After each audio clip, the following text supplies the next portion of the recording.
obviously, change is everywhere, as we know. Just yesterday, you hear in the educational field, there are many changes that are coming on stream, right? As we adapt to the post-COVID-19 scenario. Tian Fu mentioned a little bit about, the way we're going to deliver our curriculum will change. The way we're going to assess, examine the learning process is also going to be changing. So all these are going to be new in terms, not just in terms of the mechanics of teaching and learning, but the content itself is also rapidly changing. And the key word that has been used continuously is this notion of cross-disciplinary work. And I think all of you would agree that within SDE, we have tried very hard to provide a platform for that cross-disciplinary work and learning amongst the students. We do as much as we can to encourage that.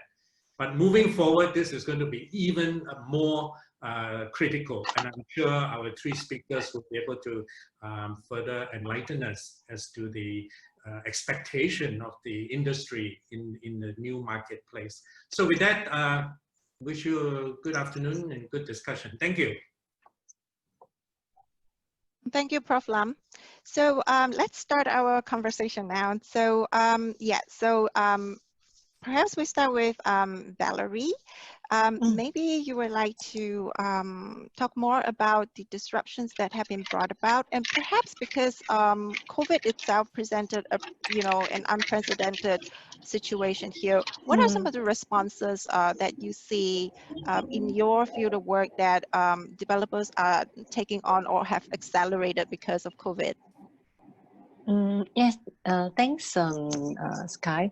So I work for Guaco Land, which is a property developer focusing on commercial and residential. So even as a start, but I think today's topic is more on commercial. So just to get a gauge of how we touch people's lives is that, in the building on an average weekday, we have 8,000 office workers and 2,000 visitors per day. And this is excluding the 90,000 people that walks through our corridors, because we are directly connected MRT every day. So if you all remember back after Chinese New Year, it was a little bit of a hysteria because the rules were not clear as to what kind of screening was required, what was suspect case, what was COVID, and so forth. So luckily for our building, within these 2 months, the building itself is a very smart building. I mean, I know that's a cliche term, but it literally has sensors, thermos, heat detectors, visitor management system. There are eyes everywhere. There are sensors as to our risers. We can track the number of people that come in, temperature, CO2 levels, and so forth. But I think in the earlier days of, I think even MOH, World Trade Organization, they did not really know how to protect the building or what we anticipated. So if you ask about disruption, one of the key things we had to share with our tenants was how to make the building safe. So we were one of the first landlords that implemented the thermal scanners, and we also had to block up certain entrances into the development. So because we had gym goers, we had hotel guests that just walks through the office towers. So the first level to control was to ensure that the office lobbies were only accessible to office tenants. So that was one of the key things. But that is on the building operations side. Maybe I can, but I feel that in a way it was also something that even as a building asset manager, we take things for granted. So we must thank the haze, because this building was designed back in 2015 when everyone was so worried about the P2 haze levels and all that. So our AV system, which is the aircon system, was upgraded to be able to screen off pollutants from the haze, UV filters. So this actually came in very, very useful, especially where there was this concern about airborne contagion from COVID. So our aircon system actually has a built-in UV germicide filtration system. So the air can be purged every hour to at least clean. So if someone sneezes, for example, all this can be cleaned as much as possible. And the building also has a lot of touchless, contactless system, so that at least you know everyone was so paranoid about what touching this and that. So with the lifts, the turnstiles, the doors, these were all touchless technologies. But I think we all had to upscale it very quickly, even with the on the. But this is on the this was the initial days in March and April. But after that, I think one of the key things was how do we, as a developer and landlord, because not forgetting our core business is also to lease properties and also to continue the sales momentum. So during the circuit breaker period, which is, as you all know, 2 months, landlords, we still need to continue as much as business as usual. So we very quickly developed apps and launched the first landlord's food ordering website. We also use virtual reality to help as a marketing tool for one of our properties. Should I do the demo now? Okay, so everyone can see this. So I just like to share, I know that the idea of, and for the young ones, that the building itself, building technology, BEAM, especially for the building students and all, this is not something new to the industry. But I wanted to share this with you, not to ask you all to go and buy Midtown Bay and all that. This is a really classic example of how landlords are the most brick and mortar people in the world, and this was something that we were forced to use literally all the tools we had. It was a combined of a walkthrough, Matterport, which is the 3D camera. It was also integrated on renderings, fly through. So it may seem like just a simple sales gallery, but it actually integrates all the various tools in it. So this is just to share. This is actually our sales gallery of Guaco Midtown. And I'm going to go closer. So this is Midtown Bay, which is at Beach Road Development. It's a residential sales gallery. So normally, if you've been to a show flat, which is something I think all students should go and see as many show flats as possible. One of the things we always had to explain, so as a landlord, we need to explain on district and so forth and what the whole development. So this is Guaco Midtown with office tower, residential tower, and this is using a Matterport 3D camera. So when you explain the dynamics of the site, then we also have to, of course, the experience of talking to the buyer or tenant for that matter on site, you get the relationship. But during these 2 months, this actually turned out to be a lifesaver because we managed to actually sell some apartments virtually to China buyers. And we did this also for the rest of our apartments. So I'm actually from the commercial department. The reason why I'm just using this as an example was we are now going to adapt this for our commercial assets because we also realize that it may take a long time more for anyone to come to the market. So I want to click on this. Everyone can see this screen. So it looks like a marketing screen, but this is actually a fly-through. So for a property that's there's a property under development, we also have to use a tool called a fly-through. So that's when you give the whole experience about what the development has. So you will see a play of using both 3D, virtual, fly-through, of course, photos, images, and so forth. So these are tools, and and as a student that is going to develop, so I find that real estate is actually very interesting. The tools that you learn, of course, from finance to running cash flows to marketing, legal, these are very relevant in any industry you go. But to be a very good to understand technology, so you see, we use technology to sell or lease properties. We don't use technology just for the sake of it, but this is just an example. So if you see, it's a mix. I'm not sure whether you all can notice a difference with this. This is a mix of rendering, fly-through, photos, and actual stock and on-site photos. So this is to simulate that lifestyle. So I have to show you only the residential because the commercial has a lot more additional elements that we are adding in.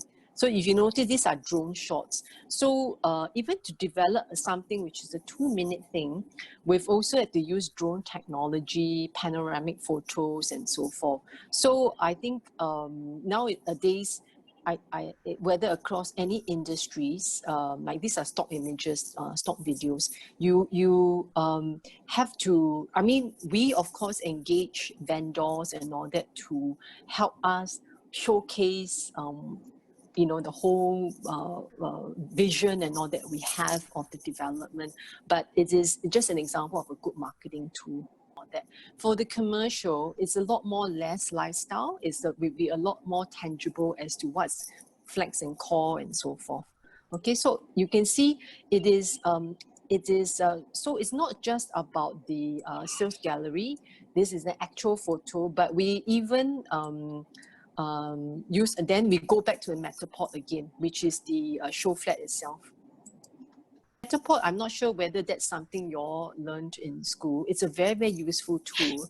It replaced the virtual reality. So everyone talks about, just 5 years ago, everyone was using, the Google Lens to simulate the walkthrough at the sales gallery. But the funny thing is, what happened is that they forget that a lot of people have motion sickness. So what I heard that at some gallery, people walk in after they saw a virtual walkthrough of a show flat, they vomited because, but versus this one, you don't need any goggles or anything. You can actually walk through and you can simulate with description and so forth. Okay, so this is actually more to share about what is a marketing disruption is. So before that, me included, we were all saying that, you really need that FaceTime, you really need to have that engagement with the buyer face-to-face. But I think when forced under this whole period with working, and how do we reach out to our tenants and buyers? So this is one of the marketing tools that was extremely useful. Okay, so then the last thing I wanted to touch about, because I think especially for our EM graduates that's coming up, is something that is very close to our heart, and we are planning and building for our new development at Beach Road. It's a concept of space as a service platform. So, maybe this is a bit more specific, but for office leasing, everyone now, when there's business cycle downturn, people are talking about work from home, people are talking about how to have a more balanced work life and so forth, but it also means how to manage business costs. So this was something that we have planned for quite some time for Guagu Midtown.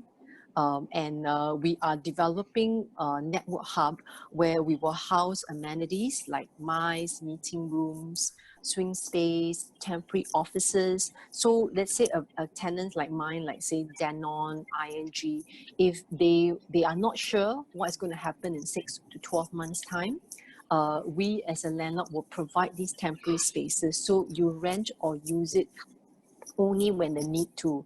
And that can be part of your main office space. Personally, I don't think, office space is still very relevant. I think the need for retail offices, that public space is still relevant, even in 10 to 20 years time, but how to build in more adaptability and flexibility. So that is something with how I feel that this whole COVID and disruption will expedite or accelerate this trend. Yeah. Okay, so that's just a, yeah. It does sound like flexibility in terms of, even in terms of contractual agreements between landlord and tenant, that probably there's some scope to look into that. But yeah, so from the commercial point of view, commercial real estate, we can understand offices are going to go the flexible route. Retail, it's a little bit harder, right? I mean, I really feel like retail is the one that before COVID, it was already facing a lot of challenges. And then COVID is really adding another layer of challenges to it. But maybe we'll hear from Brenda. So what do you think about you have the vantage point to understand the logistics and the industrial part more, right? So will flexibility be a feature, you think, in for industrial properties? How does the ground feel for industrial property? Basically, industrial is a very unique product. Because of the lockdown, there's low trade volume for extended period, which is quite worrying.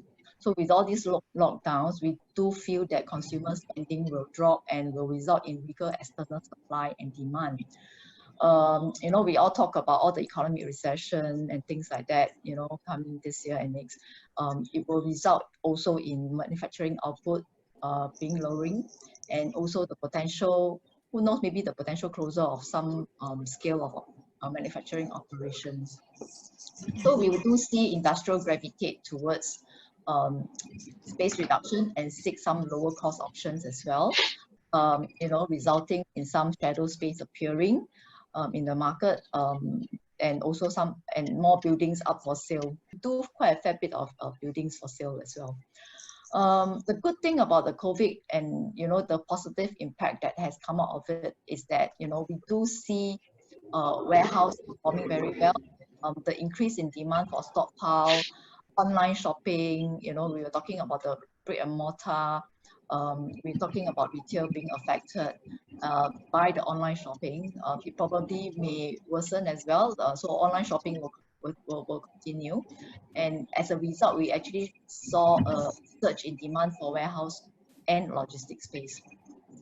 So things like, we have been locked down, we go to supermarket so much, that's the only place we can go during the lockdown, right? Or the circuit breaker. Frozen food, also seeing more stock required, and actually due to the disruptions, they actually hold more stocks in the cold store. So cold storage facilities for warehouse also increase. Then, Valerie was talking about technology adoption, which for us, from an industrial perspective, the physical viewing is actually very important. But it's also simple. It's not as glamorous as what residential or commercial space is. It's really just 4 walls if you're talking about warehouse. So there are landlords already adopting those video taking, flying through certain areas for the space, so that it can allow virtual viewing of space. But that said, because industrial itself, there are also quite a fair bit of essential companies handling the essential goods, I would say. They are still allowed to go viewing. So we actually arrange for the landlord, we arrange for a landlord to open up the unit, and the tenant actually go physical viewing by themselves. And we also close you, just doing that. Now the mask is in demand, the PPE and so on. So and also the R&D going on for the development of the drugs for this COVID. They will also increase the demand for R&D labs. Okay, I think the most exciting part is that on the mega scale itself, the global supply chain story is likely to be rewritten because of the diversification from China. For example, during the pandemic, there is an acute shortage of medical supplies worldwide due to nationwide lockdown of factories in China. So this crisis has made countries and companies realize the importance of balancing efficiency and resilience of their supply chains. So potentially, what we will see is a spark in clarion call to diversify the supply chains away from China, and this may in turn benefit Southeast Asia, including Singapore, which presents a viable alternative for manufacturers. Yeah, so some of the things we see over that past 3 months, and what the takeaways that we can summarize is that working from home. I mean, all of us has been working from home. It will become part of the ecosystem, and maybe even for a longer term. Higher emphasis on health and wellness in the workplace. Okay, like my company, what CDW has done is we actually implement a 6 feet office concept.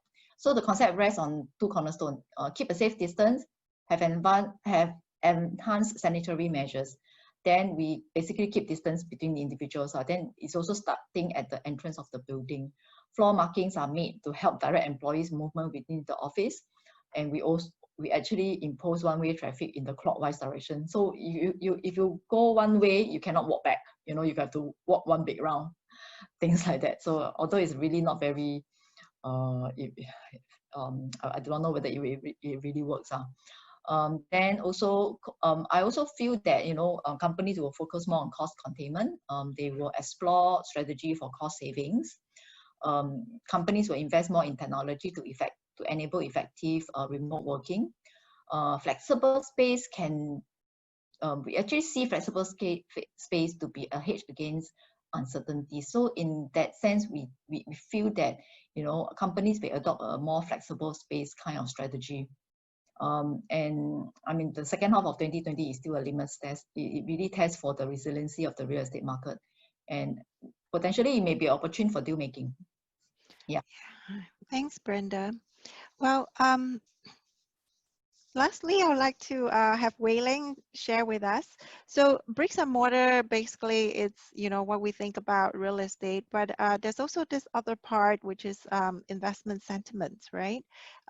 How capital will flow into real estate in this part of the region, and how COVID has changed all that. So perhaps Wei Ling, you would like to shed some light on that. What do you see how COVID has impacted from the investor point of view, and going forward, even though the visibility is not entirely clear, what would we expect from it? It seems like Wall Street and the real economy has some divergent views, and sometimes they converge over this short period of 6 months that we've seen. Now, in terms of we are a locked country, so are many countries. So there's no travel. Not that money cannot be wired, but then physical inspection as well as a communication, I feel, is still important, especially when it's large transaction. Now, at this point, a lot of transactions that has been negotiated before the COVID. What is great is that they've all been e-signed, whether it's cross-border. Technology has enabled a lot of things, as both Valerie and Brenda has pointed out: flexibility, technology, things like even doing this meeting today, all of us meeting virtually, live but not live. It's a pity we can't meet in person. I guess the energy would be very different if we all meet in person. So to your point, as to like investment, it's difficult, honestly, in this environment. As much as technology can enable us to, through drones, through videos, see properties, but it's still quite challenging. So given that today's topic is on commercial real estate, really just want to pick up on points that both Valerie and Brenda has brought up in terms of the commercial real estate landscape, more so than to talk about investment, because you have this topic, further down your sessions. So, I very much, agree with that, both where Valerie and Brenda, come from in terms of flexibility. And I think flexibility, in terms of your personal mindset, in terms of physical, is very important. The last 4 months, we all have learned that we all can. I think if we had done this as an experiment, that we all suddenly work from home or work from anywhere, it might be an exercise that would fail. But then, we all know that it's an exercise that has made us a lot more productive, a lot more creative, and we are willing to embrace technology a lot more. And technology does enable. So to Valerie's point, all this, video and, the new technology ideas that she has brought forth, those are, I think, essential elements that, when we talk about a real estate course, for me, it's a bit technical. I probably wouldn't excel, in those aspects. But what is to me important is the soft aspects of it. It's like your angling, your soft angling of how you want to sell something. And also, in the past, when we sell something, we focus on the physical aspect of it. But today, when we sell something, increasingly you find that you have a person there talking about it, introducing the property. Like my colleagues in China, they use TikTok and they sell things, through TikTok, and TikTok is personal selling, right? So there is that, that additional personal selling element to real estate.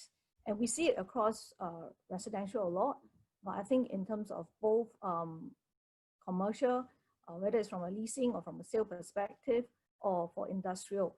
And you will see that, even before this COVID, a lot of us adopt technology. A lot of things have also changed over time. Like, what do we look at an office as? If we can work from home, we work from anywhere. Do we go to the office to do quiet work? Or do we go there to meet our colleagues for collaboration, to be creative?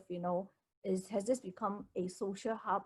And then, same thing to Valerie's point, that now maybe people look at space, and to your point, Sky, contractual flexibility, that do we look at space as fixed for permanent, 3-year blocks? Or do we look at it like we are more flexible? We can consider 6 months, we can shrink a bit, or we can expand depending on requirement. And that's that concept of that flex and core space. And increasingly, a lot of landlords have that option in their building. There's the flex and that core element to it. So to that point, like, for, all of you sitting out there, as, you enter into your third or final year as you graduate, right? I think the key thing, whether with or without this pandemic, there's technology, and how quickly you embrace it and how flexible you are in applying that to what you have learned is important. For a lot of us, as we step out from university to now, there have been a lot of changes. We no longer work in silos. Gone are the days where you have physical office. I remember when I first graduated, I have a physical office, and now I don't have a physical office. So, when I first graduated and I went to work in civil service, I had nice defined space. But now today it's collaboration. There isn't defined space because, you work together with people, and you don't want to work in silo because, it's not creative, it's not productive. So, in that sense, the commercial real estate workspace, in terms of purpose, is evolving, is changing, it's already changed. And therefore, as you hear Valerie, from a developer landlord perspective, they have been very quick, in adapting and changing to apply to what current demand is. I don't look at disruptions as negative. I think, it's really part and parcel of everything. You should really embrace it and use it, not be afraid of it. Even this pandemic, I think I see a lot of positives, more so, than negatives. Yes, I mean, it's like there are new ways that we all have to learn, this social distancing. Maybe it's good, with all this densification that has gone on, that it's good, for us to densify a little bit and, space out a little bit so that, it enables creativity. Sorry, Sky, I wasn't really, going at your point on capital flow, but, I thought that's another topic. Yeah, it's okay. It's just that part of it, it's about, looking forward to the future. And I was wondering if, investors always act on expectations. So I was wondering whether or not there are some sort of expectations going forward on how real estate will perform emerging out from this crisis. So if you have any perspective on that. That's a very broad question. So I think in terms of there will be change, as we all know. whether across like, all the different sectors, residential, do we demand more space? Do we all want a place that we can work from home? So that's one. Does it mean that, shoeboxes is not going to work? It means more space. Then two, for across all real estate, does it mean that we need to invest in better Wi-Fi, right? Everyone uses Wi-Fi and there's greater demand on Wi-Fi. So, internet technology. And then for commercial space, does it mean that, from an occupier perspective, are they going to ask for more space and therefore there will be an increase in demand for office space? And in terms of office floor plate, with all this, 6 feet radius that we all got to walk in, does it mean that what kind of floor plate, will accommodate this, 6 feet radius that, all of us got to operate in? And does it also change, the design, of, central high-riser services? So those are seriously important consideration from a investment perspective. And, if you ask like in terms of capital flow at this moment, I mean, there are quite a number of uncertainties. And, with, this, inability to travel, I think, that, that will probably, we'll have to wait and see. All right. I'd also like to ask the speakers on what do you think are some of the jobs that will be obsolete going forward? Like they're obviously obsolete. And some of the jobs that, I mean, probably not obsolete, but what are those things that will be hard hit? And what are those things that will definitely transform? Valerie, do you want to speak? I mean, I don't know what will go obsolete, but I know what will remain very, very relevant. But it's more like what is being, how it will be adapted. So, for example, during this whole COVID period and all that, people may say they're working from home, but the reality of it is that our building portfolio is still operating every day. So we've had the facilities people, that means they need to know both technology and technical skills. Those are even more critical during this period.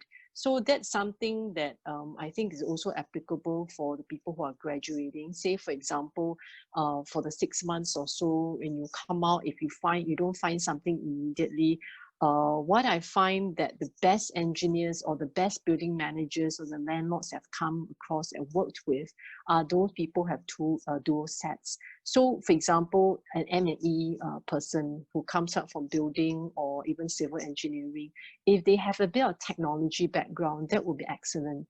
If technology, what I mean is be very specific. So, like we have, I'm not sure whether you've heard of a building automation system that controls the building. It means the heart and the brain of the building. So that's a tech part of the business, but without knowing how the building functions, whether car park, visitor management system, the chiller plant, all these are the FM part of it. So with or without COVID, in fact with COVID, it's even more critical to know how these function and how to use technology to do more remote monitoring and so forth. So I find that is even more critical. Even as a leasing, marketing, salespeople, you have to adapt your skill sets. We have to learn from, I mean, I'm learning from my residential colleagues. We learn also from hospitality. We also see how the co-working people operate, their mistakes, not mistakes, but how to maybe better prepare our property so that it's more recession-proof in future. Mm-hmm. Yeah, that's my thoughts. Yeah. And Brenda, do you have anything to add to that?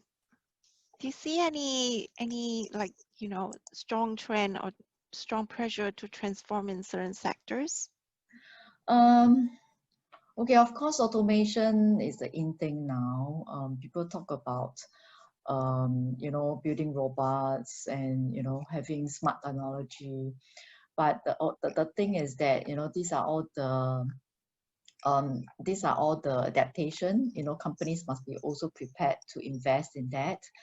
I think at the end of the day, I feel that more important is that the data analytics for workplace strategy, to predictive data analytics, which is useful to understand the situation for like, for example, a cloud kitchen. They actually use data to analyze the demand from certain locations. That's where they actually decide on which of the satellite stations that they should have.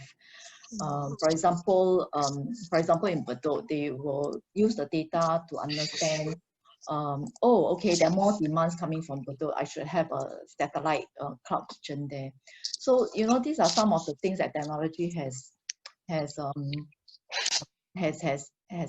transformed and benefited businesses. When you ask me whether if there's anything that will become obsolete, real estate to a certain extent, to me, is also a very people business. When it comes to helping landlord tenant, being a middle person, like I could be acting for Valerie if I'm their broker. Sometimes having a middle person to bridge the difference between how a landlord and a tenant communicate is very important, because from a broker's perspective, you will have to sieve certain information. Like the landlord can be angry with certain things, but you don't say exactly the same words that the landlord used and tell it to the tenant, right? So, our role is still important. I think nevertheless, the personal touch is always there. Yeah, it's still a very people-centric job. Is still a people-centric. Well, real estate is basically about quality of life. it's life is there, so it's people-centric for sure. So maybe I'll invite the ground. If you have any questions, you can feel free to raise your hand, or you can put your questions in the chat so that we can look at it. And then have the speakers answer some of your questions. So yeah, we have one person who raised his hand. Aaron, would you like to ask your question? Yes, hi. So I was just curious, hearing from the various speakers. So a lot of the measures that you guys talked about were with regard to existing properties. So what about properties that are still in the design phase?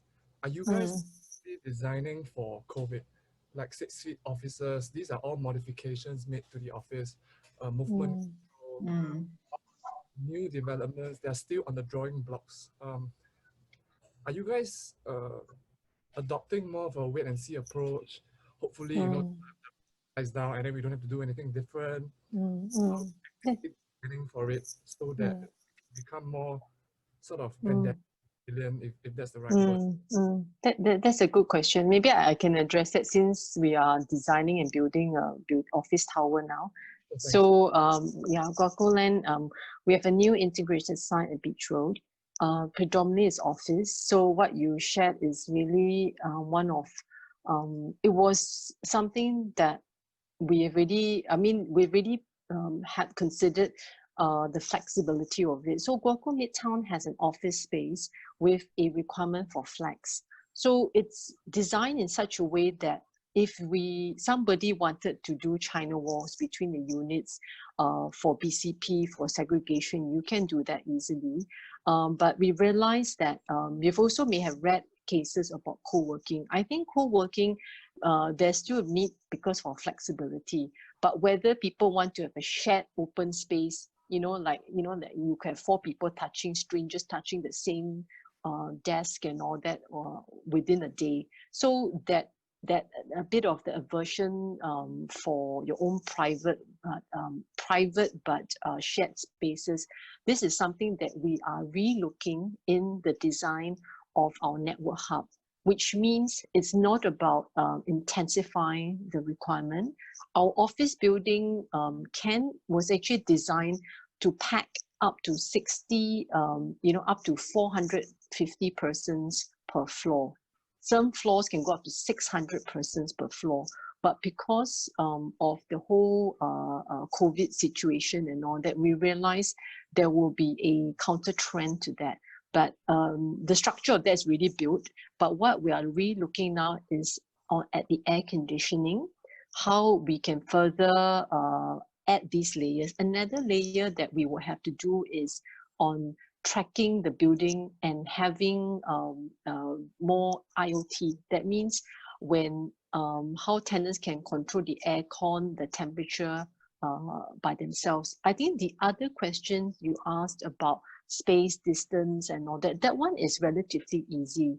If you have a bigger floor plate, which means, building core from to the window, our core goes up to about 16 meters. So with a deeper building core, that gives you more flexibility. Whether in future you want to have 6 feet like Brenda, you want to have 6 feet difference and all that, you can still, maybe instead of having 7 cubicles in a row, you can have 3. It's up to you.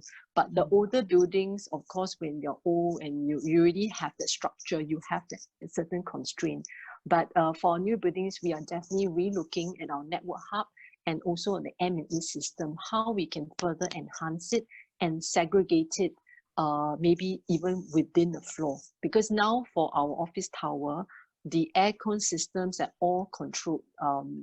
You all know the concept AHU, right? We have 2 AHU per floors. The way the aircon ducting and the chilled water supply is quite segregated. So that also reduces the possible transmission of pollutants within the floor. Yeah, did I answer your question? Right, great. Just very quickly build on that. So you talked about how GoCo Land sort of haze-proof some of the buildings. Yeah. And sort of makes financial sense because haze is a yearly affair. If we're lucky, maybe once every 2 years. But the pandemic, it's really uncertain, right? Maybe once every 10 years, one every 6 years. So is it worth the financial investment into the buildings to modify, M&E and things like that? Oh, we were quite lucky because Guaco Tower, it's a LEED certified building and we are Green Mark Platinum.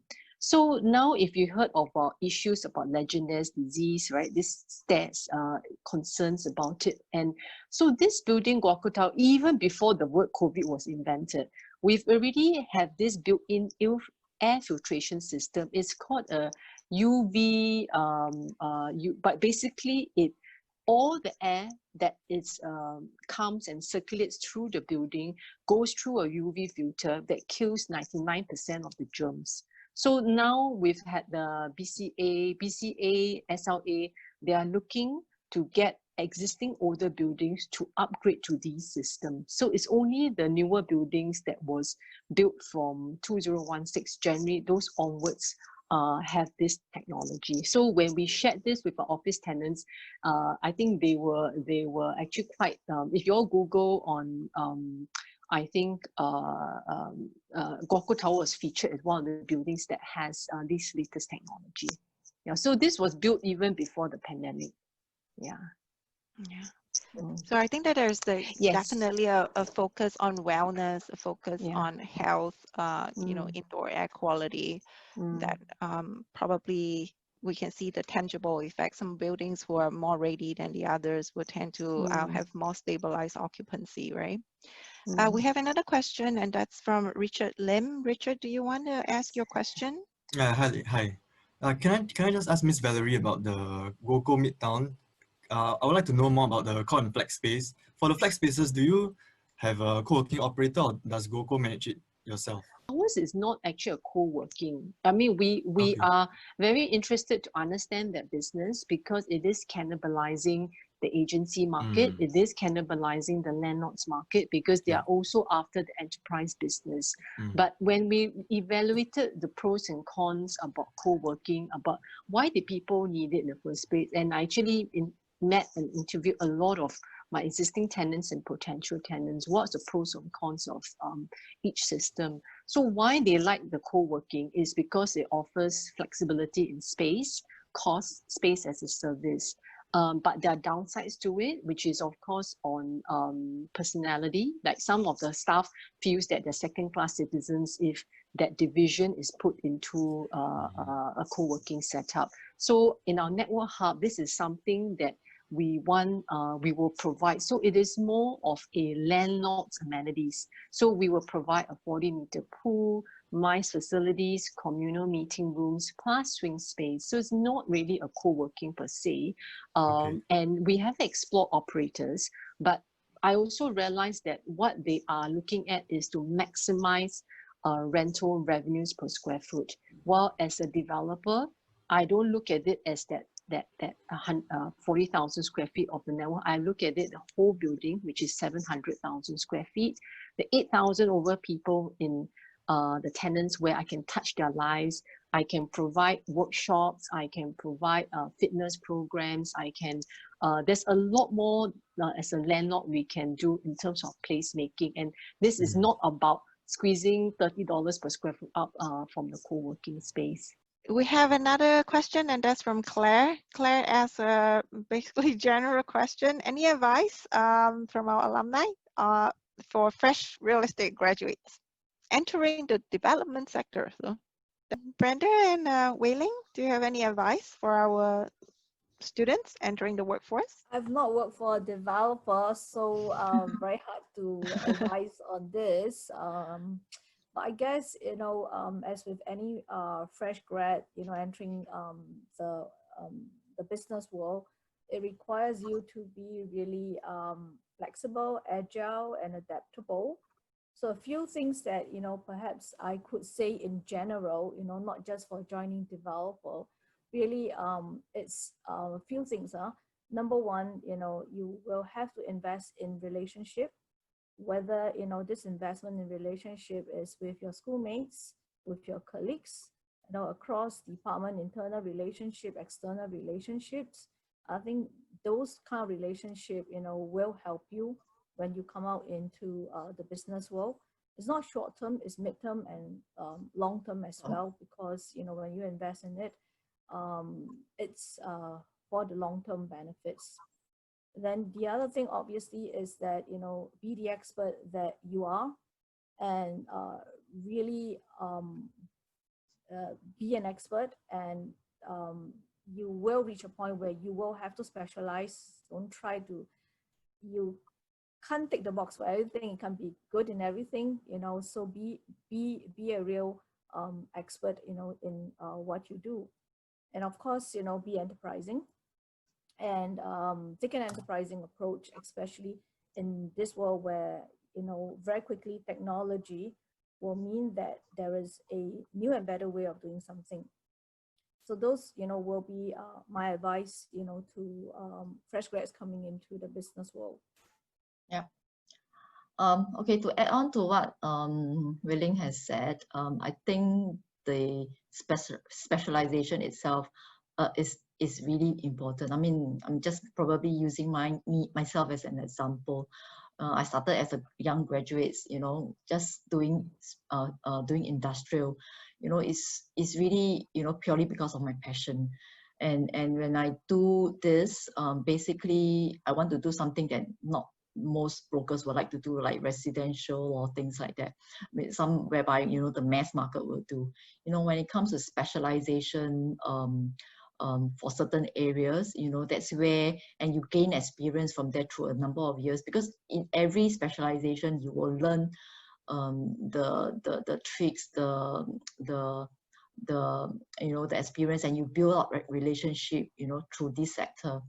And it's important with that, because relationship, like what Wei Ling said, is very important when it comes to providing your valuable advice because of your experience, and clients trust you, and you know, that's when they trust you, they will follow you wherever you go. So I mean for me it's really supercharged me, because when it comes to logistics and industrial, it is a never ending learning experience. I have been always learning new things, you know, because it's so complex. You know, it entails government policies, rules and regulations, you know, and sometimes government changes policies. You know, how are the changes going to impact the industrialists, the end user? So it is where you will learn and then give a proper advice. You know, technology, of course, important now, especially when, you know, everybody is adapting to it. You know, for industrialists who I mean, in Singapore, there's no longer, you know, those low-end manufacturing. You know, all these Singapore becomes a bit more, it's actually becoming expensive for them, so they have to move out. But what's coming in are the technology company. So that's where, some of the technology sector are still booming, So what I may say is that focus on specialization. If you like certain things, just delve into it. Yeah, so maybe just to add to what Brenda say, I mean, Brenda, everyone knows her to be the industrial expert, and she spent a long time being the industrial expert, so she's known for that. So, I mean, in this panel today, and then there's Valerie, she's an office expert, and we all know her, to be the office expert. So, in some sense, longevity matters, and that skill set that you learn stays with you, and you are better able to evolve, when the demand landscape changes, and you will be able to adjust a lot better. And a lot of, exactly as what Brenda said, that a lot of the relationship that you have, invested in comes along with you because it's about you, because you have demonstrated that, you know your stuff, and you have, the history, the track record, to what you claim. But of course, I think for a lot of you, you will be wondering, like, so what am I good at, and what, do I then start with? Because that's perhaps also my same question when I was in your shoes, stepping out to work, like, what am I good at? How do I know? Does it go by like what you score in school or what? I think, it really also depends on the opportunity as they present itself when you come out to work.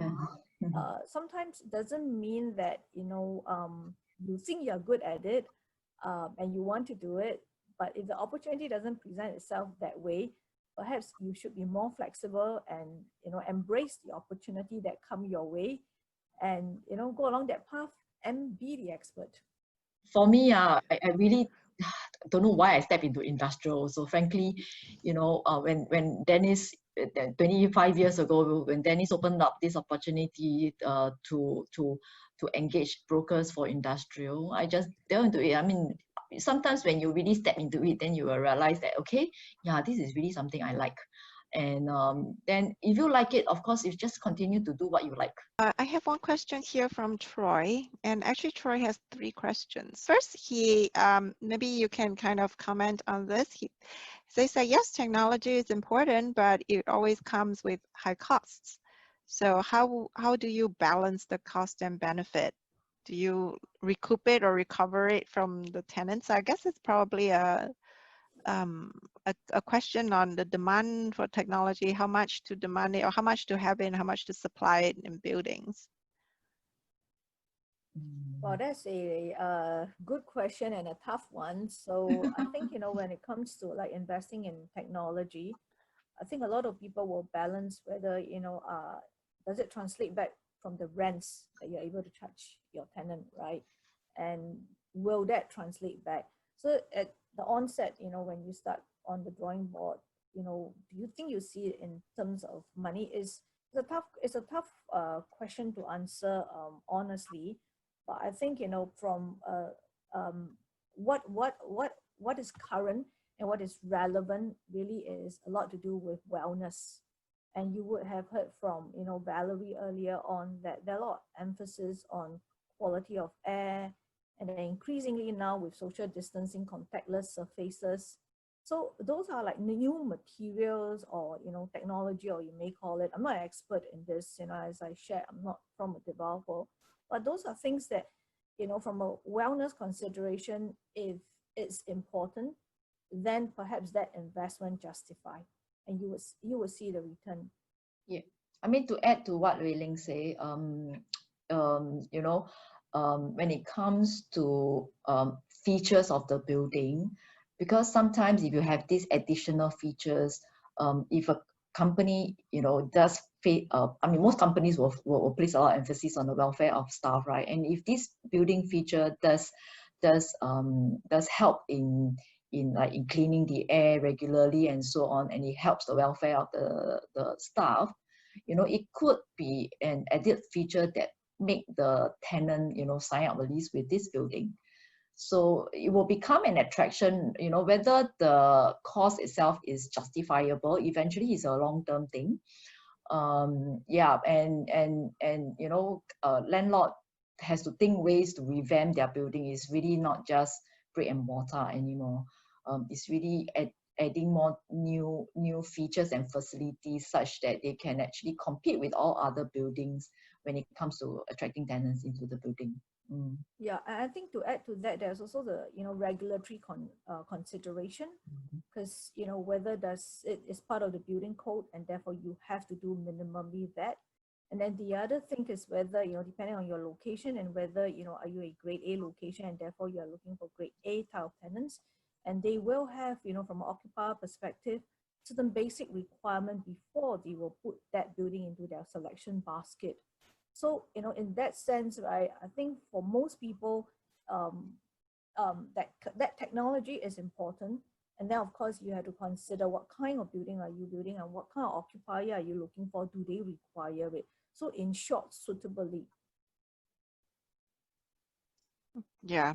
Another tough question coming up. Which sector do you think will recover first and which will recover last?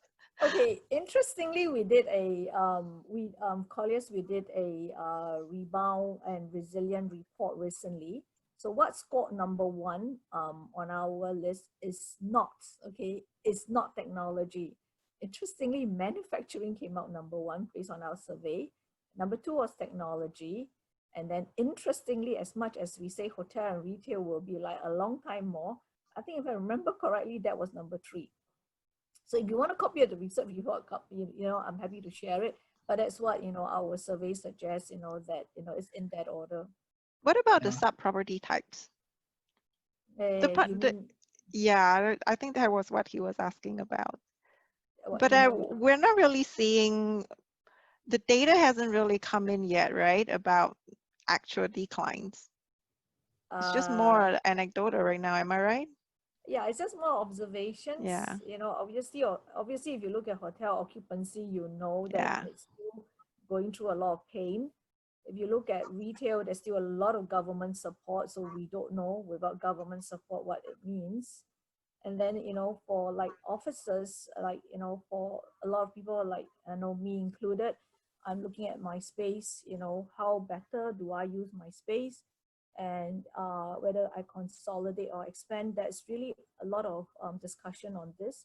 And there's been a lot of, other than like physical space, consideration on workplace strategy, and whether your workplace strategy, which would include your split office, your flex, and your work from home or work from anywhere policies, and how that together, will affect your demand for space. Clearly, from a de-densification perspective, you will need more space. But from a flexible perspective, because a lot of us can work from home or from anywhere, right? So without this, you can work from Starbucks, you can work from any of your favorite coffee joints. So with that, does it mean that we will have to rethink, why do we go to the office? Do we go to office to have meetings, or do we go to office to do quiet work when actually we can do it at home and save all that commute time? So it's a tough balance, but I know that I'm not alone in this. When I look at my own office space, do we want to expand or do we want to contract? But obviously we have, contractual obligations, but post that, what are the plans? And I know a lot of our corporate clients are thinking the same. Yeah. Well, this leads to his third question, which is, are you seeing your tenants asking for more space or kind of like shrinking, like reduction of space? How does that work? In terms of, I'll go back to that contractual agreement. Do you see more of tenants asking for more flexibility in the lease terms, like asking to relook into some of the tenancy agreements? Okay, maybe I can take this. Yeah, okay. What we observe so far, when this COVID situation had happened, is that most tenants, when they were looking for space to relocate, tends to really shelve the idea because, either HQ or the main office just want to, think through whether they should sink in this additional capex. And as a result, we actually see more renewals. Okay, when it comes to renewals, whether you should be exercising the option to renew for the stated period, like 3 years or 5 years. But in actual fact, rather than seeing these 3 years or 5 years happening, we are seeing some companies asking for a 6 months extension rather than a renewal. Option to renew. So they ask for 6 months extension because they want to feel and not feel, but they want to see the situation, how the situation pan out, and so that they can actually make a more formal informed decision, at the later stage, if things, comes down, if the situation comes down. So you will, and that needs landlord to be very flexible, and landlords needs to be, very open to listen to tenants' requirement, and whether are they really in kind of, I mean, some of these tenants, like for example, could be in the airline industry, right? They have call center and so on, so because they know that the airline industry is really suffering right now. So landlords are very flexible. So we do see flexibility in landlord giving such, I would say, allowing tenants to exercise such flexibility. Yeah, so flexibility is very important, and throughout this whole conversation, I think you hear a lot on us talking about flexibility. And like what Valerie say, that even as a landlord, she also offer that flex space option, which if I wear my hat as a tenant, I would love a space like that where I can buffer, I can contract for less, and I have that flex option within the same building. So for us, we have a lot of regional staff, and if I say I house a lot of my regional staff in the flex space, they wouldn't feel they are second-class citizen. Maybe, different, I mean, corporate to corporate is different. So that's, that's an extra flexibility. So rather than I have a 2 different contract, one with a co-working company and one with a landlord, landlords that offer that flex space actually creates that flexibility for tenants, to size out a little bit and yet, use a flex space, and then also allows them to have time to consider what are their expansion needs, especially now, as all that remote work or remote learn, for a lot of you, we don't really understand at this point. I think it's a bit early for us to have enough understanding as to what percentage impact it will have on physical space. Right, I mean, for that matter, with virtual learning, will universities become smaller? So I mean, those are fair questions. So with everyone able to have the option of attend class or don't attend class, attend class from home, attend class physically, go to school. It's the same thing like going to work, right? When you come to school and you go to work, do I want to physically go there? And what's the reason why I want to physically dress up and go there? See. But of course, I'm not saying that we as human beings, we need social interaction. Right? All of you have stayed home for the last 15, 16 weeks. The moment, when we could go out, everyone went out, right? So it's the same thing that I think, but what this creates is the opportunity to balance out, to have a choice. What do you think is so when we talk about flexibility, I mean, effectively, when we think about the natural occupancy rate, which is similar to the natural unemployment rate, right? It's because people have the flexibility to get out of job and into job. So there is this natural rate of unemployment. And by the same analogy, there's this natural rate of vacancy for buildings, right? Do you think that going forward, we have to adjust our expectations on what the natural rate of, vacancy would be, or you can't assume 100%, I mean, like even 90% occupancy rate might be something that may not be something in the future. I think you need to change your assumptions because I think patterns have changed. So to be fair, I'm not a statistician, so but I think assumptions will have to be changed, to look at the patterns and trends that have evolved over this COVID period.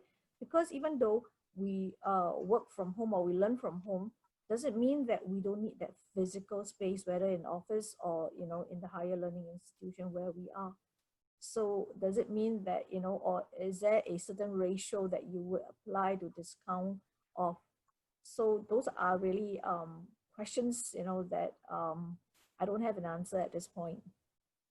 Yeah, I mean, it's something that is very hard. I think like if I had to like draw a cash flow analysis right now, projecting into the future, I wouldn't know what is my assumption for Yeah, like my occupancy but rate.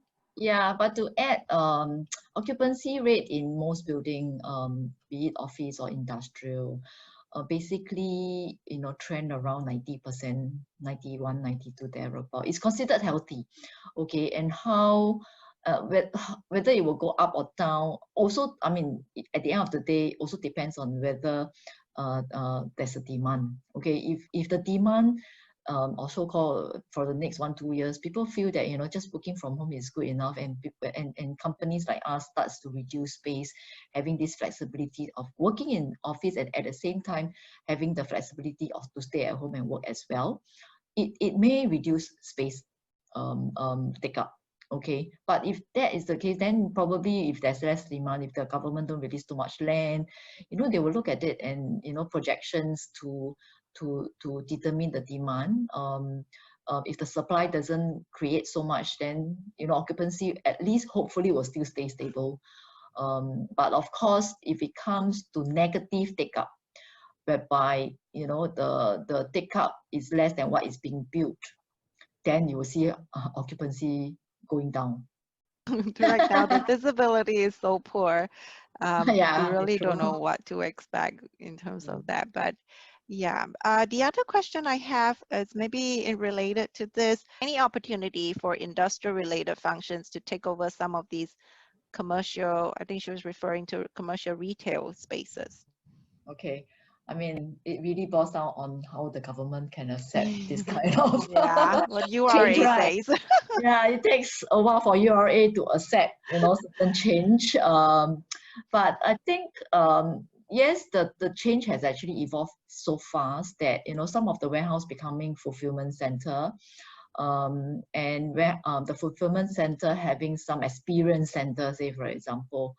Whether, you know, I mean, I would say the government is also trying to adapt in that sense. But you know, would they eventually totally agree for a total conversion? It's going to take a long time, I would say.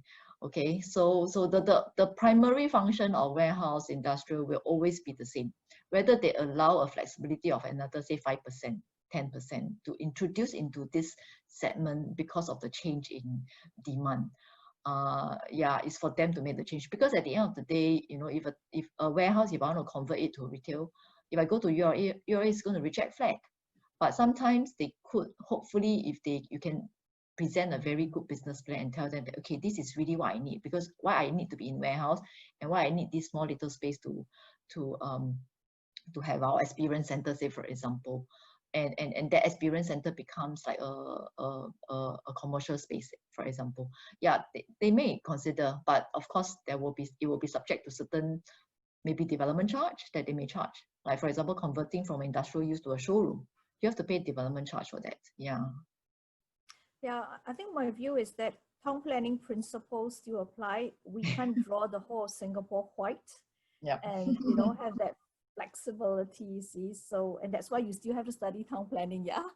So town planning principles apply, and I think there is also design and purpose of build consideration.